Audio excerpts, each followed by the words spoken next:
Pernah melihat Sai Baba, Bu? Belum? Baik, kita lihat sebentar siapa Sai Baba. Beberapa ciri-ciri Dajjal ada pada Sai Baba.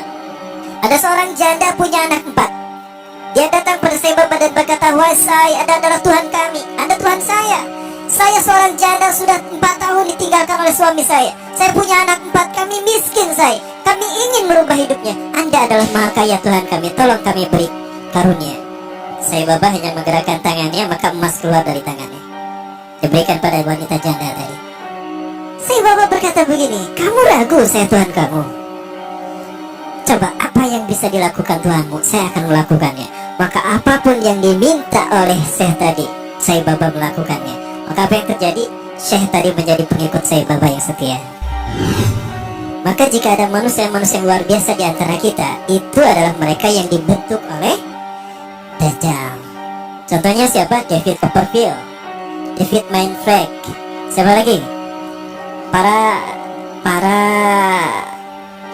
The Master ya. Jangan salah terus. Ada juga Rael juga sama. Ya, seseorang yang tadinya tidak tahu apa-apa, sesuatu yang orang menganggap biasa, tiba-tiba dia menjadi seseorang yang luar biasa, supranatural, luar biasa. Itu juga sama. Termasuk juga Sai Baba. Oke.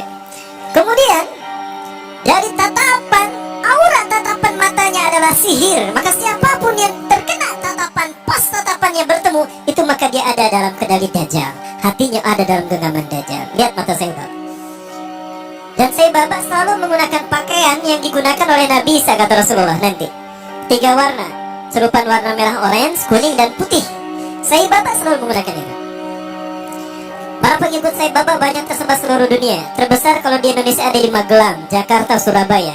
Para pengikut Sai Baba disebutnya Deputi. Pemimpin Deputi Indonesia, pengikut Sai Baba adalah pemimpinnya Anand Krishna. Pernah mendengar Anand Krishna ya? Masih hidup Anand Krishna? Anand Krishna ini adalah pemimpin pengikut Sai Baba. 20 ciri-ciri Dajjal ada pada Sai Baba. Nah, kemudian ada pesawat di Venezuela ketika take off, baru 2000 atau 3000 kakian, itu terjadi turbulensi. Ya, pilotnya sudah pasrah saja. Kopilotnya keluar dan berkata, "Siapa di antara kalian yang menjadi pengikut Sai Baba?" Ternyata pramugarinya, "Saya." "Cepat berdoa untuk Sai Baba, minta kepadanya agar dia menolong kita." Maka dia kemudian masuk ke ruangan tertentu, dia berdoa kepada Sai Baba. Entah gimana doanya. Maka seketika itu pula turbulensi hilang dan pesawat itu normal kembali dan bisa mendarat di tempat tujuan, landing dalam keadaan aman. Nah, ini Sai Baba.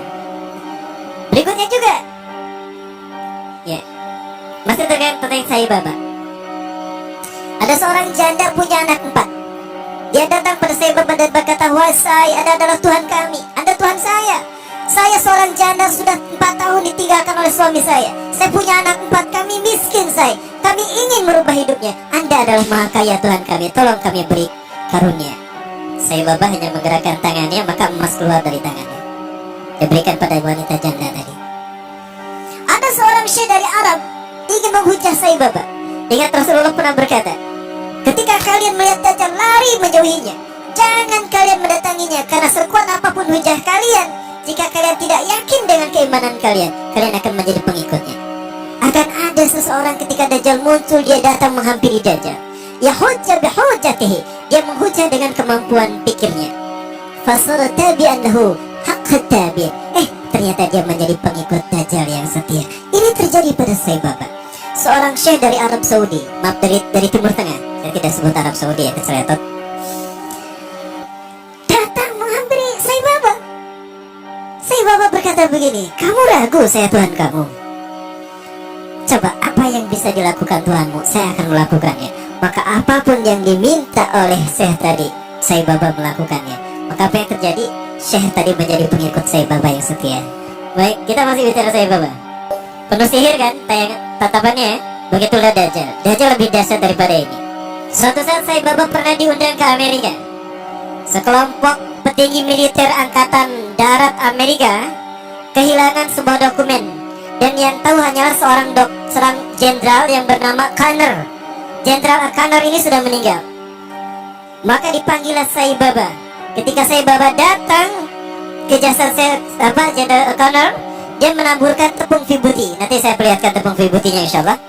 Ya, menaburkan tepung vibuti yang langsung keluar dari tangannya, entah dari mana. Maka dengan cara diusap, sebagaimana Nabi Isa AS membangunkan jasad yang sudah mati. Maka apa yang terjadi? General O'Connor bangun. Maka ditanya, di mana arsip itu? Oh, arsipnya di sana. Dia pergi, diantar pakai mobil, dibukakan arsipnya, ketemu arsipnya. Itu jin yang masuk ke dalam tubuh General O'Connor. Kalau Nabi Musa alaihissalam menghidupkan yang sudah meninggal dalam kisah sapi betina Al-Baqarah, itu nyata betul-betul hidup. Dimana dipukul dengan sebagian dagingnya kan?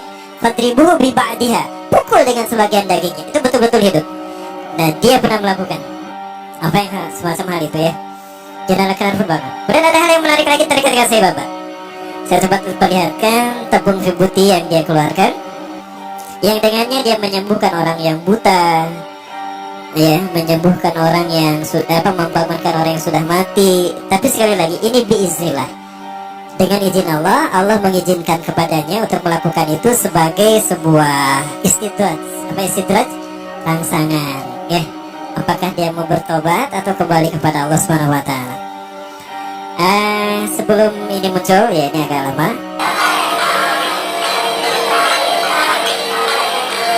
When Sai Baba removes his hand from the upturned pot, the vibhuti ash stops flowing. Seseorang berani menjual rumahnya, menjual mobilnya demi mendapatkan tepung vibuti walaupun hanya setitik saja.